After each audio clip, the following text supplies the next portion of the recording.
糅合空間美學同埋生活質感，以最簡潔嘅中性沉穩基調，將380尺嘅單位打造有都市感覺嘅現代設計。大家好，我哋係 Distinct Design。入屋之後就將收納、展示同埋用餐區域融合於一體，以最簡潔嘅風格示人。電視區域裏邊，設計師就以電視牆為核心，除咗有薄身嘅玻璃展示櫃之外，燈帶加上有線條設計嘅隱藏門，打造出一個兼具機能同埋美感嘅視覺焦點。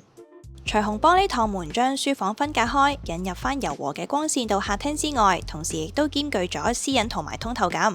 喺呢一個極簡風格嘅居家辦公室裏邊，設計師就以黑白色嘅對比去營造翻專注氛圍，配搭翻自然光線同埋簡潔線條，打造出一個既高效又富有美感嘅工作環境。除此之外，大櫃裏邊亦隱藏咗一張反床，令狹小嘅空間又多咗一個生活元素。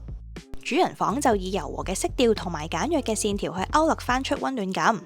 浴室就選用咗淺色嘅石紋瓷磚，再配搭黑色嘅潔具同埋浴瓶，圓形嘅台面盤同埋木質嘅櫃體互相呼應，呈現出現代生活嘅簡潔美學。廚房空間以極簡設計，整合咗家電同埋收納空間等，每一寸嘅位置都發揮到最大嘅效能。